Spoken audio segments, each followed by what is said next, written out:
मौत के बाद कि जो प्रोसीजर है ना वो हम ही से करवाई जाती है।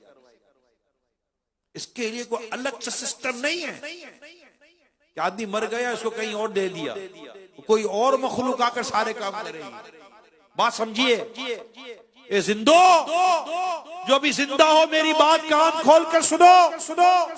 और अगर तुमने कभी किसी मैयत को गुस्ल दिया है तो याद करो, कभी किसी मैयत को कफन दिया है तो याद करो, कभी किसी के जनाजे में शिरकत की तो याद करो। हम ही करते हैं ये, मैयत हमारे हवाले होती है। हम में से ही कोई उसके कपड़े उतारता है, कैंची से काटता है या यूं ही उतारता है।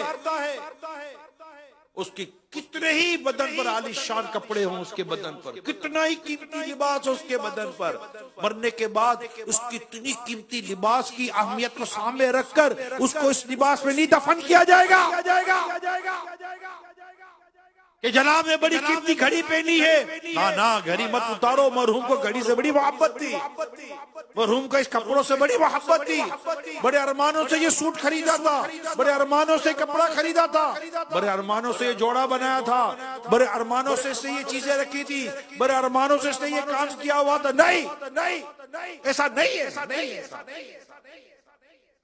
अगर किया है कभी किसी दिन कफन का काम, कोई किसी मुर्दे को कफन दिया है, दफन दिया, तो याद करो क्या हुआ उसके साथ।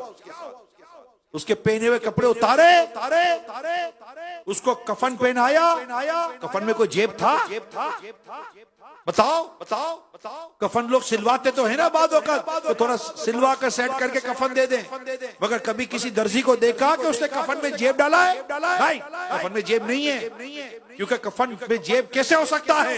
इसको खाली जाना है, कोई चीज लेकर नहीं जा सकता। ये हम देते हैं, कफन दफन हम देते हैं, हमारी आंखों के सामने हो रहा है सब कुछ।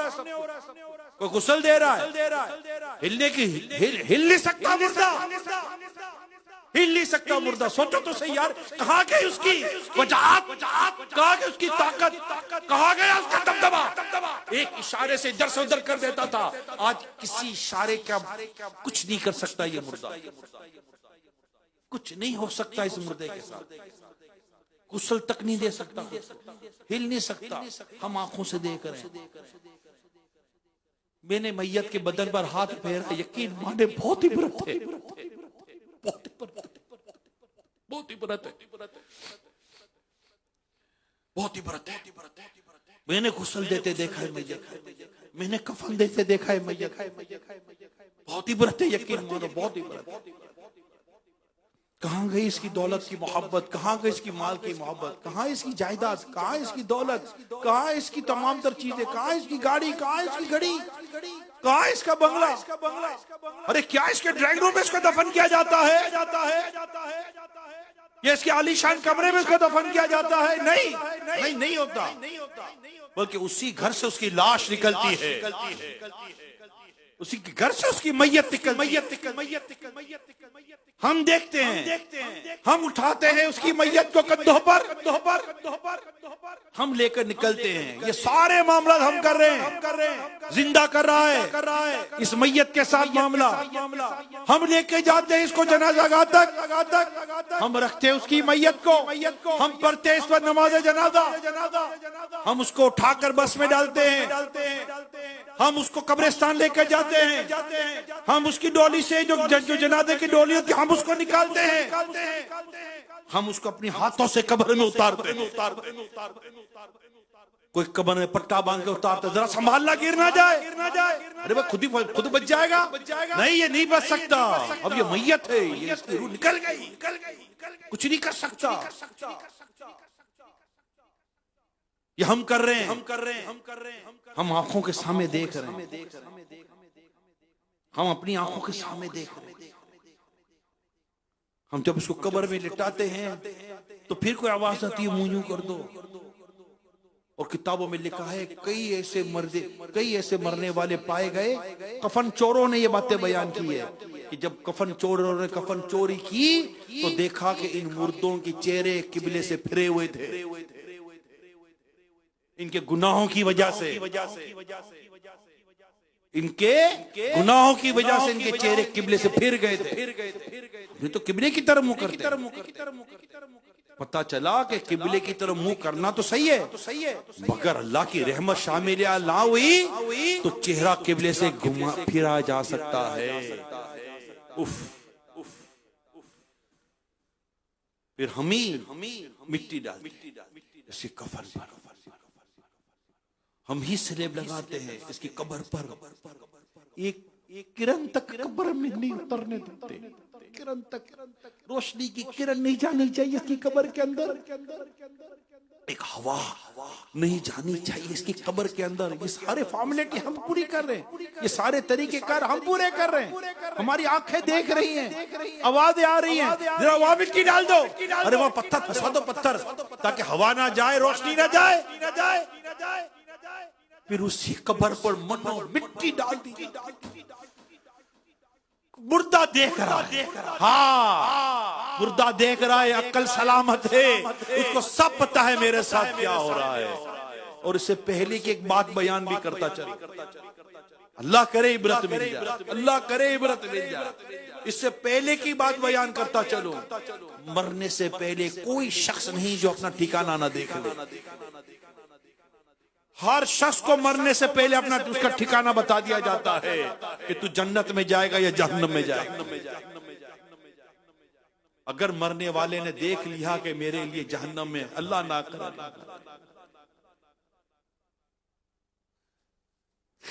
और उसके देखने के बाद उसकी रूह निकलती है, वो मुर्दा तमन्ना करता है कि मुझे कहीं ना लेके जाओ, मुझे यहीं रहने दो। उसको पता है आगे अज़ाब कब्र उसका इंतजार। और जब नेकोकार मरता है और मरते वक्त देखता है कि मेरा ठिकाना जन्नत है, तो वो चाहता है मुझे जल्दी लेके जाओ ताकि मैं अपने इनाम को पाऊं। हमें नहीं पता हम जब मरते हैं तो हमारे साथ क्या होता है, हमें नहीं पता, हमें कुछ भी नहीं पता। मौत के बाद क्या कैफियत बनती है हमें नहीं पता। कलीमा याद रहता है नहीं रहता, हमें नहीं पता। एक शख्स ने तोता पाला, तोते को कलमा पढ़ना सिखाया। तोता बहुत खूबसूरती के साथ कलीमा पढ़ता था, अच्छा लगता था जब कलीमा पढ़ता था। एक दिन तोते पर किसी जानवर ने हमला किया, तोता कें के करता हुआ मर गया। जिसका तोता था ना वो रो रहा था, जिसका तोता था वो रो रहा था। किसी ने कहा क्यों रोते हो, नया तोता ले लेना। तू क्या समझता है तोते के मरने पर रो रहा हूं? नहीं, मैं तोते के मरने पर नहीं रो रहा। किस बात पर रो रहे हो? किस बात पर गिरिया कर रहे हो? किस बात का सदमा लग किया तुम्हें? कहता है मैंने बड़ी अरमानों से इस तोते को कलीमा पढ़ना सिखाया। और तोता कलीमा पढ़ता था, रौनक लगी थी। मगर जब इस पर मौत का हमला हुआ, ये तोता कलीमा भूल कर के करने लगा। मैं भी कलीमा पढ़ रहा हूँ, दिन रात कलीमा पढ़ रहा हूँ। डर लगता है कि कहीं मुझ पर मौत का हमला हो और मैं कलीमा पढ़ना ना भूल जाऊं। अल्लाह पाक हमें कलीमा पढ़ते पढ़ते मौत अता करे। पढ़ू कलीमा जब निकले दम, पढ़ू कलीमा जब निकले दम।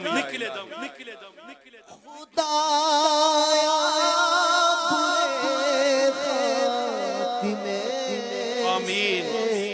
बचा बचाना,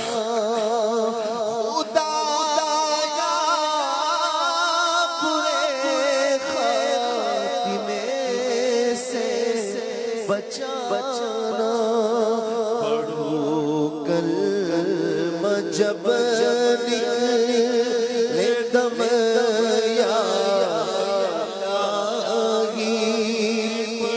पढ़ो कलमा जब निकले दम इलाही, पढ़ो कलमा जब निकले दम या इलाही, पढ़ो कलमा जब निकले दम या इलाही। मुसलमान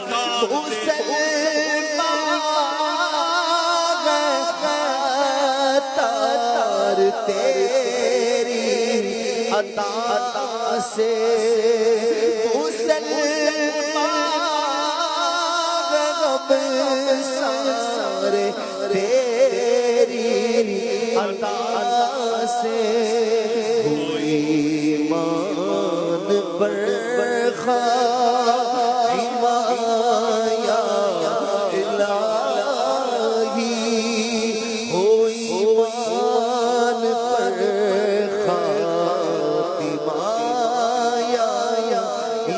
हजरत सईदना सुफियान सौरी रहमतुल्लाह ताला अलैह की वफात का वक्त जब करीब आया तो बेहद बेकरार और बेचैन हो गए, सारों कतार रोना शुरू कर दिया। लोगों ने अर्ज की, हुजूर ऐसी गिरिया ना करें, इस तरह ना रोएं, अल्लाह ताला की बख्शिश और मगफिरत आपके गुनाहों से कई ज्यादा है। आप अलैहि रहमान ने जवाब दिया, मुझे इस बात का यकीन नहीं कि मेरा खात्मा बिल खैर होगा कि नहीं, मुझे तो मेरे खात्मे का खौफ उगला रहा है। अगर ये पता चल जाए कि मेरा खात्मा ईमान पर होगा तो मुझे पहाड़ों के बराबर गुनाहों की भी परवाह ना हो। हजरत इमाम हसन बसरी रहमतुल्लाह ताला अलैह से पूछा गया, आपका क्या हाल है? फरमाते हैं, जिस शख्स की किश्ती दरिया के दरमियान जाकर टूट जाए, इसके तख्ते बिखर जाए और हर शख्स हिचकोले ले खाते तख्तों पर नजर आए तो इसका क्या हाल होगा? अर्ज की गई, बेहद परेशान, बहुत परेशान, बेहद परेशान। फरमाते हैं, मेरा भी यही हाल है, ना जाने क्या बनेगा। एक बार आप ऐसे दिल गिरफ्तार हुए, ऐसे परेशान हुए कि कई साल तक हंसी ना आई। लोग आपको ऐसे देखते जैसे कोई कैद तनाई में है और उसे सजाए मौत सुनाई जाने वाली है। आपसे इस गम और इस बेकरारी की जब वजह पूछी गई कि आप इतनी इबादत करते हैं, इतनी इजाजत करते हैं, इतने नेक हैं, इतने मुत्तकी हैं, इतने परहेजगार हैं, इसके बावजूद किस चीज की फिक्र ने आपको इतना बेचैन किया हुआ है? आपने फरमाया, मुझे हर वक्त खदशा रहता है कि कहीं मुझसे कोई ऐसा काम ना हो जाए जिसकी वजह से मेरा रब मुझसे नाराज हो जाए, मुझसे कोई ऐसा काम ना हो जाए जिससे मेरा अल्लाह मुझसे रूठ जाए, जिससे मेरा रब मुझसे नाराज हो जाए।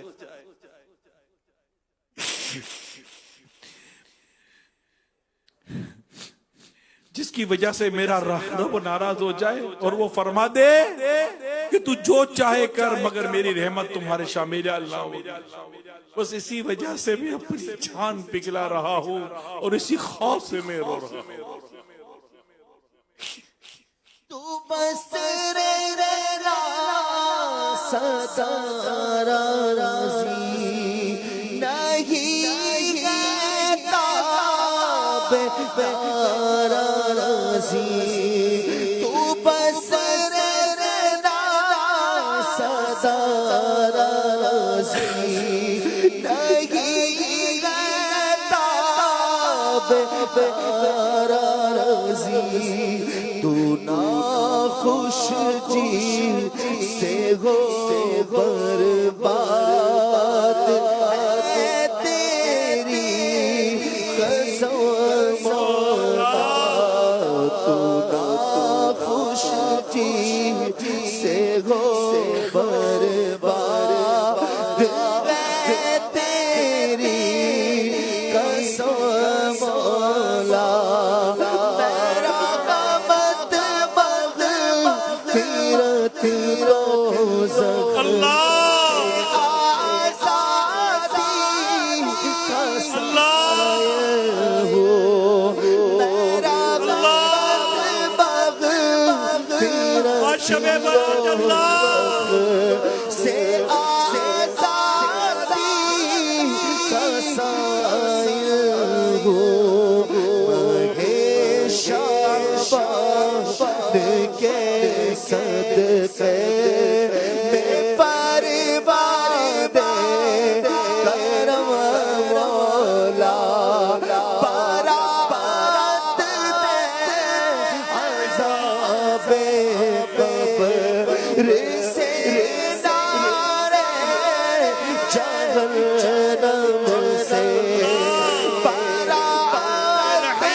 रे